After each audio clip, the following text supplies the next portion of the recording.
Rajang sore, Rajang sore.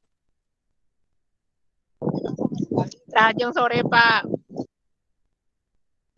Selamat sore, Pak. Sore, Pak. Sore, Pak. Sore, Pak. Sore, Pak. Sore, Pak.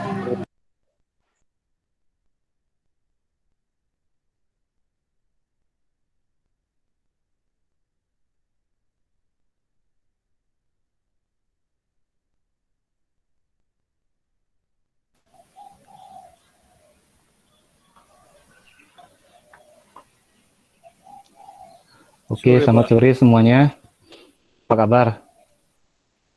Baik, Bapak. Baik. Baik, Pak. Iya, sehat Baik, semua. Pak. Sehat. Sehat, Pak. Lancar, Pak. Lancar. Lancar apanya Lancar tuh? Jaya Abadi. Ada yang lagi kerja? Saya, Pak. Ya. Saya, Pak, lagi kerja. Saya, Oke. Pak. Tapi bisa kan tetap Kerja, kuliah ya? Pak. Bisa, Pak. Ya. Oke, saya rasa sudah semua join ya. Saya mulai saja untuk kuliah hari ini tentang surveillance kesehatan masyarakat.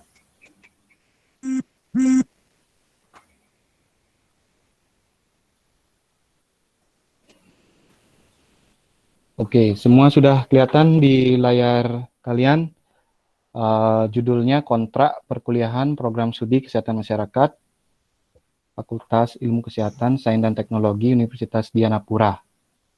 Sudah semua kelihatan? Sudah, Pak. Sudah, Pak. Sudah. Pak. Lihat, Pak. Sebelumnya kalian pernah nggak mendengar tentang surveillance? Pernah. Ya, artinya kita udah nggak asing lagi tentang kata surveillance ya, karena di kasus saat ini ya, pada saat kita menangani virus corona, nah ini tenaga surveillance sangat diperlukan ya, dimana untuk mengetahui orang-orang yang tertular atau pernah kontak dengan orang yang positif corona. Nah, sehingga ada dinamakan dengan kata tracking ya. Nah, mungkin ada dari kalian yang pernah menjadi petugas tracking di sini ya. Artinya kita mencari orang yang pernah kontak dengan orang yang terindikasi positif virus corona. Nah, artinya di sini kegiatan surveillance sangat bermanfaat ya dalam ilmu epidemiologi, di mana kegiatan surveillance ini artinya bisa memberikan solusi bagaimana cara pencegahan dan penanggulangan apabila penyakit itu muncul lagi. Kemudian kegiatan surveillance juga bisa menggambarkan riwayat atau perjalanan alamiah suatu penyakit, sehingga kita tahu dari penyakit itu terpapar, kemudian menginfeksi hostnya, kemudian sampai hostnya sakit. Nah, itu kita tahu berkat kegiatan surveillance yang dilakukan. Begitu ya. Di mana mata kuliah surveillance kesehatan masyarakat, atau bisa kita katakan surveillance epidemiologi, ini ada 3 SKS ya. Nah, yang kemarin kalau epidemiologi penyakit tidak menular, itu ada 2 SKS, itu 1 jam 40 menit, di mana ini waktunya lebih lama, karena memang materinya padat untuk mata kuliah surveillance.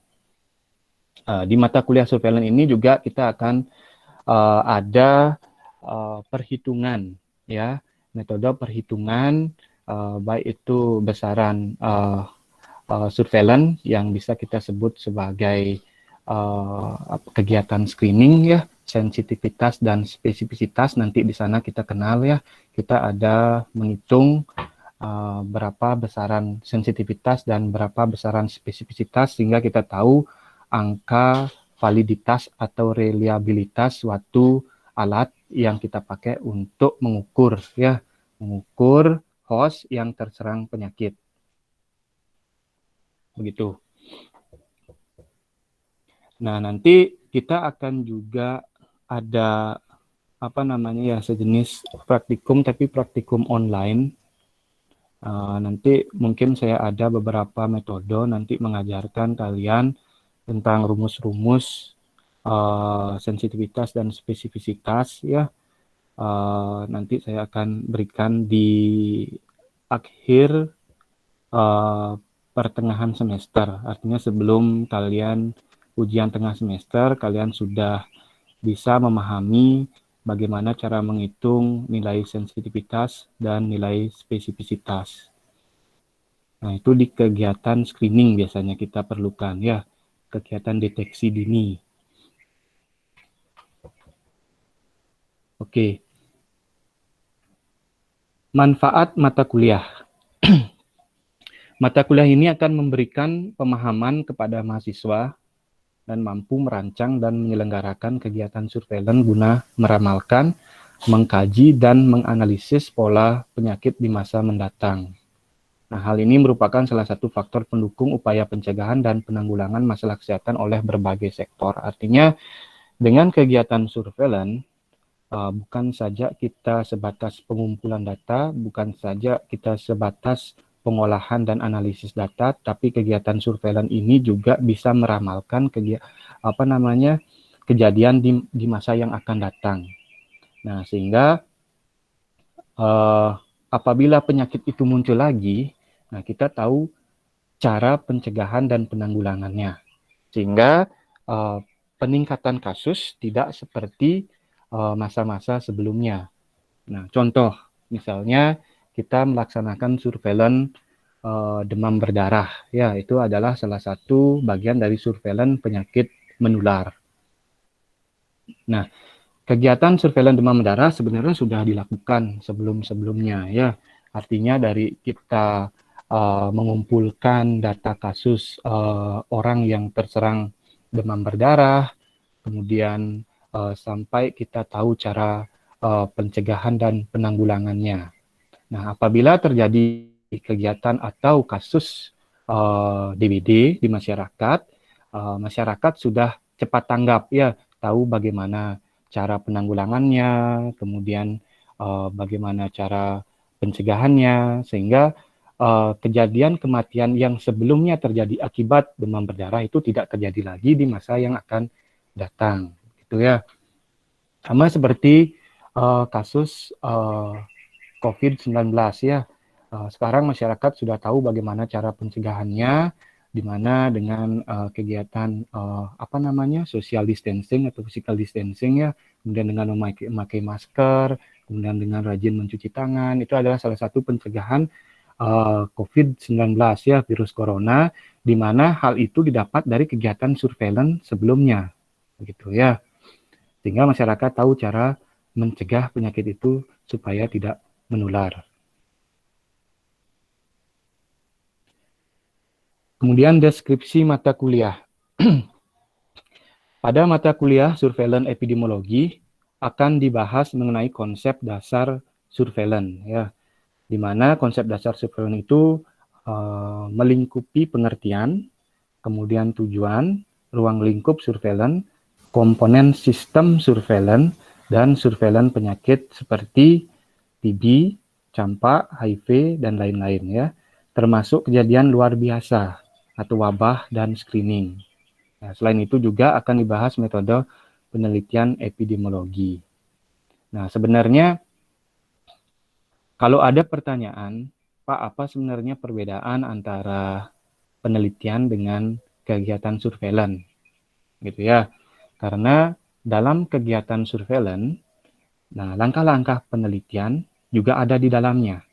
Seperti ya, kalau dalam kegiatan surveillance itu ada langkah-langkah yang pertama yang harus dilakukan, sudah pasti yang pertama pengumpulan data.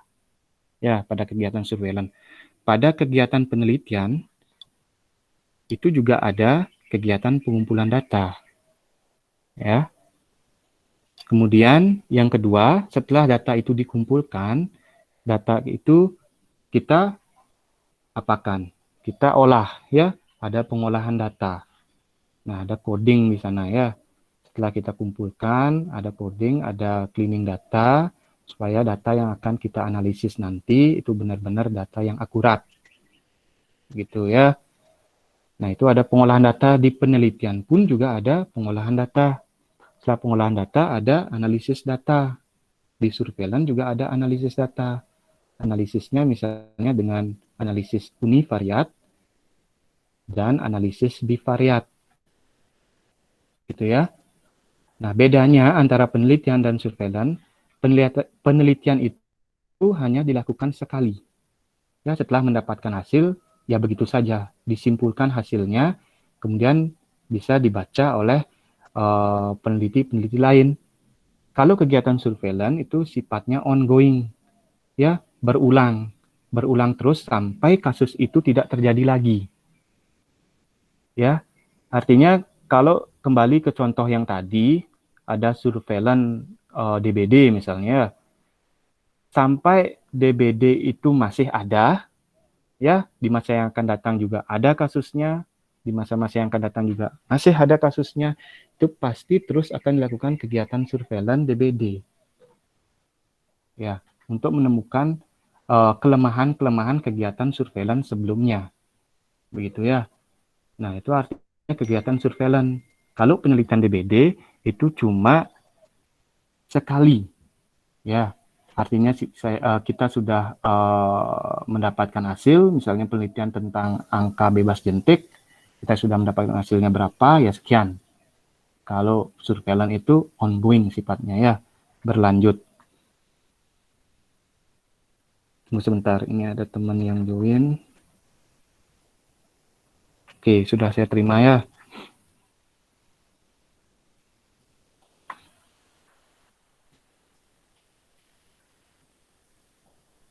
Nah, itu bedanya ya.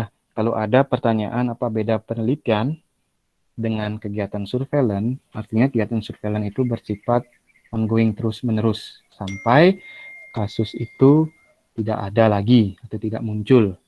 Zero case, begitu ya.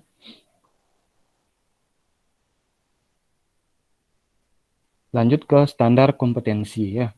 Mahasiswa mampu memahami konsep dasar surveillance. Ya, kalian harus mampu memahami apa itu pengertian surveillance, kemudian ruang lingkupnya, tujuannya, manfaatnya, komponen sistem surveillance, serta surveillance penyakit. Kemudian kalian juga harus memahami langkah-langkah penelusuran wabah dan penerapannya, dan memahami screening atau deteksi dini, serta pemanfaatannya, serta metode penelitian epidemiologi yang biasa digunakan. Gitu ya. Artinya di sini dalam kalian mempelajari surveillance, yang dituntut di sini kalian harus memahami bagaimana itu surveillance, ya, baik itu dari segi pengertian, ruang lingkup, tujuan, manfaat. Kemudian yang kedua, bagaimana kalian bisa melaksanakan surveillance wabah. Ya, kalau nanti ada kasus KLB, kejadian luar biasa atau wabah, biasanya di masyarakat itu terjadi wabah keracunan makanan atau wabah DBD misalnya. Wabah itu apa? Bagaimana kita membedakan wabah dengan kasus-kasus yang bukan wabah, ya? Bagaimana cara kita membedakan? Ya, kalau wabah itu peningkatan kasusnya 2 kali lipat dalam waktu yang singkat, 2 kali lipat atau lebih, ya.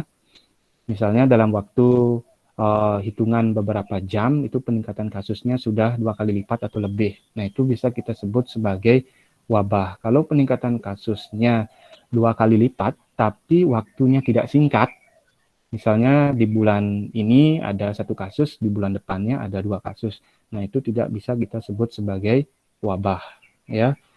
Nah, di mana di sini dalam mata kuliah surveillance kalian dituntut untuk bisa, ya, bisa melakukan surveillance wabah, ya, sehingga kalau terjadi wabah nanti bagaimana langkah-langkahnya kalian sudah cepat tanggap, ya, tahu untuk mendapatkan sumber, ya, sumber penularan yang terjadi akibat wabah, gitu ya. Kemudian screening ya, seperti tadi kan screening itu deteksi atau nama lainnya deteksi dini, itu adalah salah satu bagian dari pencegahan sekunder ya yang kita lakukan pada tiap penyakit ya. Screening ini bisa kita lakukan pada penyakit menular, juga bisa kita lakukan pada penyakit tidak menular gitu ya.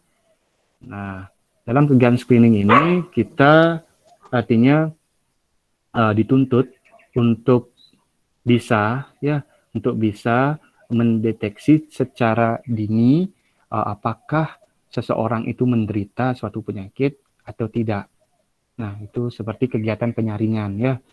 Nah, sehingga kita bisa meramalkan tindakan pencegahan yang adekuat ya terhadap masyarakat atau seorang yang pada kegiatan screening itu dikatakan positif pada suatu penyakit, begitu ya, sehingga orang itu tidak penyakitnya tidak parah ya, tidak mencapai keparahan yang terlalu tinggi ya, sehingga bisa ditanggulangi sebelum penyakit itu artinya sebelum penyakit itu parah pada seseorang ya. Artinya penyakit itu muncul hanya sebatas beberapa faktor risiko yang mempengaruhi, tapi tidak ada interaksi faktor risiko lain, sehingga tingkat keparahan penyakit itu tidak terlalu besar, gitu ya. Ini ada yang join lagi. Oke, sudah saya terima.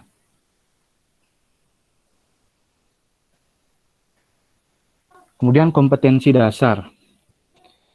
Dalam kegiatan surveillance, kita bisa menjelaskan pengertian surveillance, ruang lingkup, tujuan, dan peranan surveillance. Kemudian kita bisa menjelaskan tentang pengertian validitas dan reliabilitas. Dan kita bisa juga menjelaskan pengertian screening. Kemudian kita bisa memaparkan tentang sistem surveillance epidemiologi nasional, baik itu penyakit menular dan tidak menular. Ya. Kemudian kita bisa menjelaskan pengertian dan kriteria wabah atau KLB, menjelaskan tentang proposal penelusuran wabah, menghitung ukuran-ukuran yang digunakan dalam wabah. Dan kita bisa memahami metode penelitian epidemiologi di sini ya. Sebelumnya kalian sudah mendapatkan materi tentang metode penelitian epidemiologi ya. Jenis penelitian misalnya ada penelitian cross-seksional, penelitian case control, penelitian cohort. Sudah pernah diajarkan sebelumnya? Di metode penelitiannya sih Pak, di mata kuliah metode penelitian yang semester 2 ini.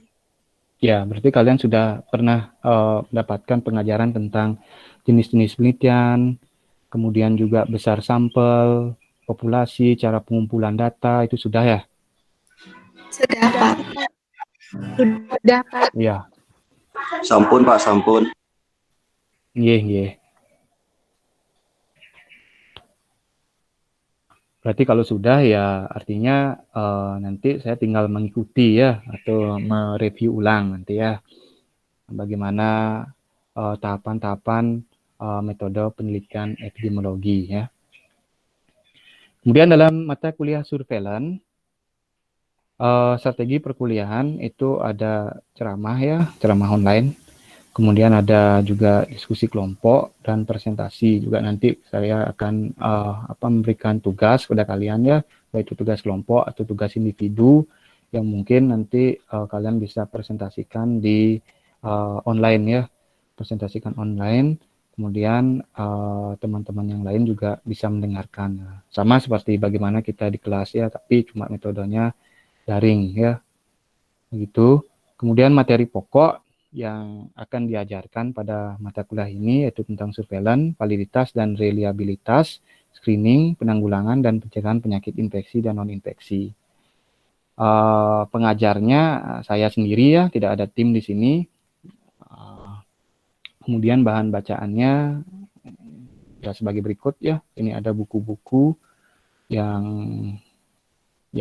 saya pakai sebagai bahan acuan dalam memberikan materi mata kuliah surveillance kesehatan ya. Kemudian Kalau dari segi penilaian sama, saya juga akan melakukan UTS sama UAS ya.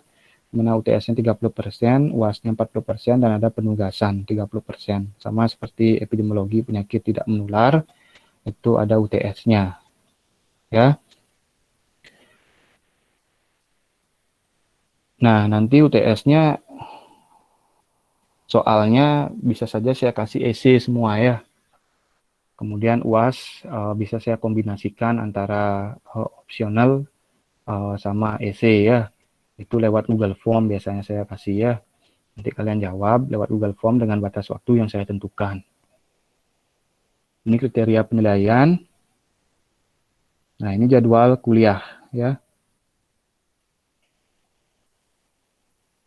Yang pertama, kuliah hari ini ya saya akan menjelaskan kontrak perkuliahan saja. Nah, untuk hari Kamis nanti akan saya jelaskan tentang konsep dasar surveillance ya. Konsep dasar surveillance, kemudian di hari berikutnya saya jelaskan tentang validitas dan reliabilitas ya. Di mana yang nomor sesi 1 dan nomor 2 nanti saya gabung ya. Kemudian yang ketiga saya jelaskan validitas dan reliabilitas di pertemuan keempat nanti ya. Pertemuan ketiga nanti ya. Di pertemuan keduanya saya gabung sesi 1 dan sesi 2-nya. Kemudian kita juga ada pelatihan menghitung ya, bagaimana cara menghitung validitas suatu alat, pengumpul data, dan reliabilitasnya. Kalau pengukuran validitas dan reliabilitas ini bermanfaat pada saat kalian membuat alat ukur pengumpul data ya. Itu contohnya kuesioner. Nah, kuesioner kalian yang kalian pakai untuk mengumpulkan data itu sebelumnya harus kalian uji validitas dan reliabilitasnya. Apabila dalam perhitungan validitas dan reliabilitas dikatakan alat ukur kalian atau kuesioner kalian itu valid dan reliable, maka boleh untuk melakukan pengumpulan data. Nah, apabila belum valid dan reliable, nah itu belum boleh dipakai untuk mengumpulkan data kesehatan ya. Karena nanti takutnya data-data yang kalian dapatkan itu tidak valid dan tidak akurat. Sehingga hasil penelitian yang kalian dapatkan juga tidak akurat, tidak sesuai dengan tujuan penelitian kalian. Begitu ya. Artinya nanti setiap kalian membuat kuesioner ya, walaupun kalian mendapatkan kuesioner itu dari penelitian seorang sebelumnya, karena daerah penelitian atau lokasi penelitian atau subjek penelitian kalian berbeda, itu perlu kita uji validitas dan reliabilitasnya, begitu ya. Nah, ini sangat bermanfaat ya, nanti di kuliah ini tolong diperhatikan ya. Nanti di kalian pada saat kalian menyusun skripsi atau penelitian ya, nah materi ini sangat bermanfaat nanti, biar kalian tidak bingung ya. Itu ada pengukuran validitas dan reliabilitas. Kemudian di hari berikutnya saya akan menjelaskan tentang konsep screening ya, konsep deteksi dini, bagaimana perhitungannya, bagaimana ukuran-ukurannya, nanti juga saya akan jelaskan di sini. Kemudian juga ada praktikumnya. Praktikumnya artinya kita latihan ya, latihan menghitung nilai sensitivitas, nilai spesifisitas, nilai negatif predictive value ya, sama nilai positif predictive value. Kemudian kita bisa menginterpretasikan hasil hitungan yang kita dapat. Nah, kalau misalnya sensitivitas dan spesifisitas suatu alat ukur ya, itu lebih dari 60% misalnya nanti hasil perhitungannya, maka bisa kita katakan alat itu valid, gitu ya. Apabila kurang dari 60%, maka alat itu belum valid, sehingga kita harus mengecek ulang ya, pertanyaan-pertanyaan mana yang membuat seseorang atau subjek penelitian kita bingung untuk menjawab. Nah, mungkin ada pertanyaan ambigu di salah satu kuesioner yang kita buat, gitu ya. Atau alat ukurnya bukan kuesioner, atau alat ukurnya misalnya alat kesehatan. Misalnya penelitian kita tentang hipertensi, alat ukurnya tensimeter. Nah, tensimeter pun juga harus kita uji apakah tensimeter ini nilai sensitivitas sama spesifisitasnya lebih dari 60% atau tidak ya. karena ada suatu alat kesehatan yang tidak bisa kita pakai karena nilai validnya itu tidak sesuai ya, sehingga pada saat kita mengukur seorang yang hipertensi, sebenarnya orang itu tidak hipertensi, tapi pada alat itu ditunjukkan bahwa pasien itu hipertensi. Nah, sehingga tidak terjadi kasus itu ya. Artinya kalau memang orang itu hipertensi ya alatnya juga mengukur dengan benar tekanan darah seorang ya. Nah, itu juga bisa kita uji di screening ya, artinya dengan nilai sensitivitas dan spesifisitas gitu ya. Kemudian setelah praktikum screening kita ada ujian tengah semester ya. Kemudian kita lanjutkan dengan sistem surveillance epidemiologi nasional ya. Apa beda surveillance dengan sistem? Surveillance itu bisa saya jelaskan nanti ya. Kemudian karena lain ya, sistem surveillance dengan surveillance. Kemudian ada surveillance penyakit menular ya sesuai ruang lingkupnya, karena ada 5 ruang lingkup pada surveillance kesehatan masyarakat ya, baik itu penyakit menular, baik itu penyakit tidak menular, baik itu masalah kesehatan atau masalah kesehatan lingkungan, kesehatan matra, dan juga masalah gizi ya. Itu yang dipelajari dalam kegiatan surveillance yang menjadi ruang lingkup surveillance ya. Kemudian penerapan surveillance pada kejadian luar biasa ya, bagaimana surveillance bisa membantu untuk penelusuran wabah sampai kita menemukan sumber sumber penyakit yang menyebabkan wabah itu terjadi ya. Kemudian KLB khusus termasuk keracunan ya, di sini saya akan membahas tentang khusus KLB keracunan ya, bukan KLB dari penyakit yang disebabkan oleh penyakit ya, tapi KLB yang disebabkan oleh keracunan. Ya, kemarin kan sudah kita pelajari bahwa keracunan itu adalah penyakit tidak menular yang bersifat akut. Ya, ingat nggak kemarin ya? Itu ada salah satu golongan penyakit tidak menular yang bersifat akut apa? Yaitu salah satunya adalah keracunan. Karena keracunan itu tidak menular ya. Tapi dia bersifat akut. Nah, secara garis besar itu penyakit tidak menular itu kan bersifat kronis dia ya, menahun. Nah, gitu. Kemudian sebelum UAS kita akan ada penugasan ya tentang pembuatan laporan kejadian luar biasa. Nanti saya kasih datanya, kemudian kalian buat cara analisisnya, cara pengolahannya, kemudian sampai kalian buat hasil penelitian dan pembahasan ya, itu semua dibuat sehingga kalian menemukan ya apa sebenarnya sumber masalah dari data yang saya kasih ya, data KLB misalnya nanti ya, KLB di mana seperti itu ya. Nanti ada ujian akhir semester di akhir perkuliahan ya, akhir materi semua ya, kalau sudah saya ajarkan semuanya di sini. Nah, sampai di sini ada pertanyaan?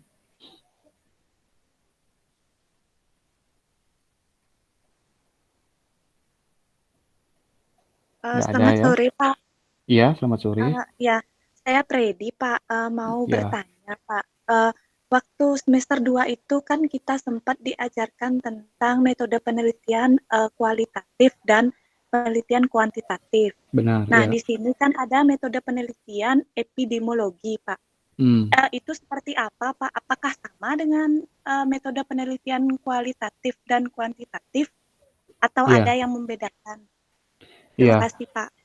Oke, terima kasih pertanyaannya ya, bagus. Kalau metode penelitian secara umum ya, itu memang artinya dibagi menjadi 2. Ya, metode penelitian kualitatif dan metode penelitian kuantitatif. Tapi kalau menjurus ke metode penelitian epidemiologi, itu lebih ke penelitian kuantitatif. Begitu ya. Artinya setiap penelitian epidemiologi itu pasti kuantitatif. Begitu ya. Bisa dimengerti? Baik, Pak. Bisa. Terima kasih, Pak. Ya. Nah, artinya nanti kalau misalnya dalam metode penelitian epidemiologi itu kalian kan harus mendapatkan jawaban ya. artinya jawaban dari tujuan penelitian yang kalian rencanakan, begitu, yang kalian buat. Di mana dalam metode penelitian epidemiologi yang secara umum itu adalah dipakai metode penelitian kuantitatif. Kuantitatif ini adalah penelitian yang dimana kita mempelajari determinan penyakit yang determinan itu artinya faktor risiko suatu penyakit, ya, artinya variabel-variabel penyebab penyakit itu ada, gitu. Artinya kita nanti diajarkan untuk menghubungkan apakah variabel bebas A dengan variabel terikat yang contohnya penyakit, ya, itu ada hubungan atau tidak. Nah, di sini adalah penelitian kuantitatif itu bisa dilakukan, ya. Artinya kalau penelitian kualitatif itu adalah penelitian batas mengevaluasi, ya. Artinya tidak ada perhitungan hubungan antara variabel A dengan variabel B atau variabel bebas dengan variabel terikat, gitu ya. Jadi kalau pertanyaannya secara umum metode penelitian epidemiologi itu mengarah ke penelitian kuantitatif, gitu. Ada pertanyaan lagi? Sorry Pak, saya mau nanya. Iya. Kalau dalam kegiatan surveillance itu, data yang sudah diperoleh nanti diolah dengan SPSS atau gimana Pak? Dan hasilnya data itu ditampilkan dalam bentuk apa? Iya, artinya begini, kalau dalam kegiatan surveillance itu sekarang kan sudah banyak metode analisis data yang dipakai, ya. Misalnya salah satu yang paling terkenal itu adalah SPSS, gitu. Dalam kegiatan surveillance, nah data yang nanti ditampilkan itu, tunggu sebentar. Nah, itu yang kita tampilkan dalam kegiatan surveillance itu gambaran masalah kesehatan, ya, baik menurut waktu, menurut tempat dan orang. Begitu. Artinya pada saat ada kasus, misalnya ada kasus DBD, kemudian kita disuruh melakukan surveillance DBD. Yang pertama kita lakukan itu adalah pasti pengumpulan data. Nah, data itu ada data sekunder dan data primer, kan begitu, ya. Kemudian kita kumpulkan data tersebut, kemudian kita olah, ya. Dalam pengolahan itu ada pengkodean dan cleaning data. Nah, setelah kita olah, kita analisis. Kemudian analisisnya yang pertama itu dalam bentuk orang, tempat, dan waktu. Misalnya dalam orang misalnya jenis kelamin, ya. Misalnya ada berapa orang dari kasus DBD itu laki-laki, berapa orang yang perempuan, begitu, ya. Itu menurut orang. Kalau menurut tempat di mana kasus DBD itu terjadi, misalnya kita gambarkan peta, ya, peta misalnya kasus DBD yang kita cari itu adalah kasus DBD di Kota Denpasar, ya, kita buat peta Kota Denpasar, ya. Kemudian kita buat sebaran kasusnya, misalnya kan di Denpasar itu ada 4 kecamatan, ya, ada Denpasar Timur, Denpasar Utara, Denpasar Selatan, dan Denpasar Barat. Nah, itu kita buat sebaran kasus, itu adalah analisis menurut tempat. Kemudian kalau menurut waktu, kalau menurut waktu kita buat kurva perjalanan penyakit DBD, ya, dari awal kasus sampai akhir kasus, sehingga kita lihat apakah kurva ini ada satu puncak atau ada beberapa puncak. Karena dengan kurva itu bisa menunjukkan, bisa kita tahu sumber penularan penyakit ini lewat apa, begitu, ya, melalui apa. Kalau kurvanya satu puncak, maka melalui ini. Kalau kurvanya beberapa puncak, maka melalui ini, begitu, ya. Itu yang pertama. Kemudian yang kedua, setelah kita gambarkan tempat, orang, waktu, kita analisis secara univariat dan bivariat. Nah, univariat dan bivariat, misalnya kita menghubungkan beberapa faktor. Nah, kita yang membuat, ya. Makanya ada istilah hipotesis atau jawaban sementara, karena kita tidak tahu variabel bebas yang kita teliti itu apakah ada hubungan dengan kasus DBD yang terjadi di Kota Denpasar. Misalnya pertama perilaku, ya. Kemudian yang kedua pengetahuan. Misalnya ada dua variabel yang mau kita hubungkan dengan kasus DBD yang ada di Denpasar, pengetahuan dan perilaku masyarakat dengan kasus DBD yang terjadi. Kemudian kita analisis secara bivariat, ya. Kita analisis secara univariat terlebih dahulu, ya. Kita analisis secara univariat berapa persen pengetahuan masyarakat yang baik tentang DBD, berapa persen pengetahuan masyarakat yang kurang tentang DBD. Kemudian begitu pula dengan perilaku, berapa persen perilaku masyarakat yang baik atau positif terhadap kasus DBD, berapa persen perilaku masyarakat yang negatif terhadap kasus DBD, itu secara univariat. Tapi kalau secara bivariat kita menghubungkan di sini, ya, apakah ada hubungan antara pengetahuan masyarakat dengan kasus DBD atau apakah ada hubungan perilaku masyarakat dengan kasus DBD. Yaitu kita analisis secara bivariat dengan metode chi-square misalnya nanti, ya, itu dengan SPSS, dan kita dapatkan hasilnya apakah ada hubungan atau tidak, gitu, ya. Bisa dimengerti? Bisa, Pak. Ada pertanyaan? Apa? Ada pertanyaan lagi?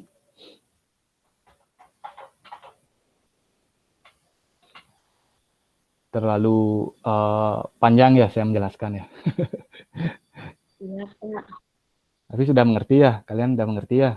Yang lain Sudah. ada yang belum mengerti atau belum paham sama sekali tentang kegiatan surveillance, bisa, kalau malu bisa di chat saja, ya. Saya baca di chat, lewat chat. Kalau nggak mau ngomong langsung. Ada pertanyaan lagi?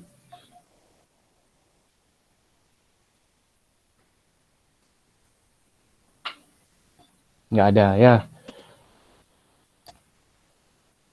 Oke, kalau nggak ada, saya sih cukupkan sampai di sini, ya. Karena nanti di sesi kedua baru saya akan mulai tentang konsep dasar surveillance, ya. Tentang konsep dasar surveillance. Sebentar.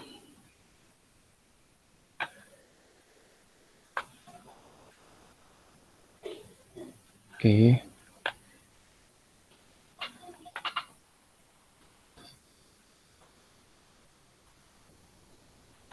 Oke, nggak ada pertanyaan lagi, ya.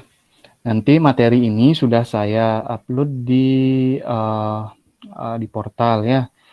Atau kontrak perkuliahan ini sudah saya upload di portal, tapi materinya belum, karena belum saya jelaskan. Nanti di H-1 biasanya saya upload di portal, ya. Besok biasanya saya upload di portal untuk materi konsep dasar surveillance, begitu, ya. Nah, kalau misalnya sebelum saya akhiri, pada saat kalian mempelajari metode penelitian, ya, pada saat kalian mempelajari metode penelitian itu kalian kan sudah dapatkan bagaimana metode penelitian kualitatif dan metode penelitian kuantitatif, begitu, ya. Yang saya sarankan nanti, ya, karena setiap setiap topik, ya, itu akan mengikuti metode penelitian yang kalian pakai, ya. Misalnya topik kalian tentang misalnya, ya, nanti penelitian kalian di masa yang akan datang atau di semester depan itu tentang evaluasi kegiatan BPJS, misalnya seperti itu. Itu kalian pakai datanya adalah, atau metode penelitiannya adalah metode penelitian kualitatif biasanya, ya. Kalau misalnya kalian menghubungkan antara faktor bebas dengan faktor terikat, itu biasanya yang kita pakai adalah penelitian kuantitatif, gitu. Nanti jangan sampai salah metode penelitian, ya. Topiknya apa, metodenya apa, ya, seperti itu. Oke, kalau tidak ada pertanyaan, saya cukupkan sampai di sini, ya. Selamat bekerja bagi yang masih bekerja, dan selamat beristirahat yang masih tinggal di rumah, ya. Oke, selamat sore semua. Ya, sampai jumpa di materi berikutnya. Sore, Pak. Terima kasih. Sore, Pak. Terima kasih. Selamat sore, Pak. Terima kasih, Pak. Selamat sore, Pak. Terima kasih. Sore, Pak. Terima kasih.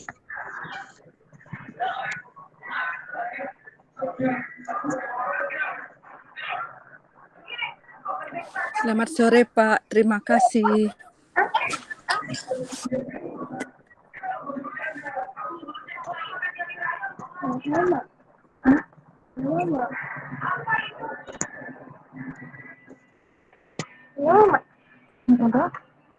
Mama ikut.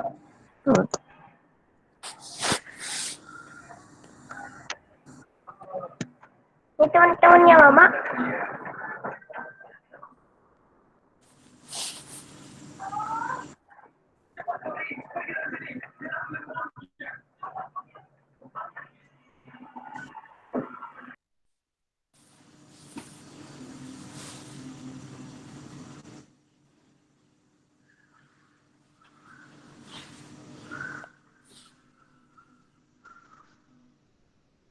Ketiduran Ibu Popi.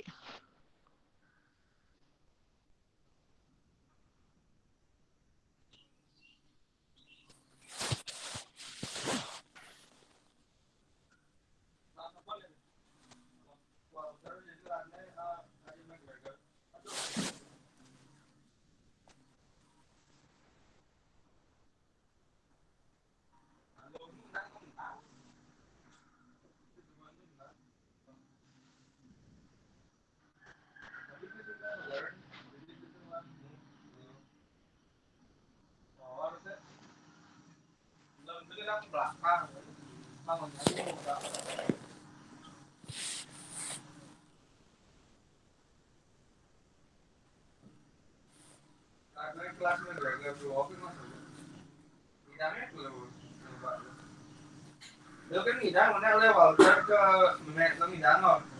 Đấy các bạn, có một lớp cái là không bị lớp chưa đến. Cái kelas cái này.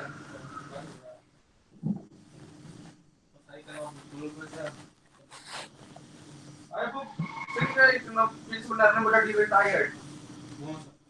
Jadi pegot soalnya. Betul nih, saya udah 17 tahun. Udah 20 tahun.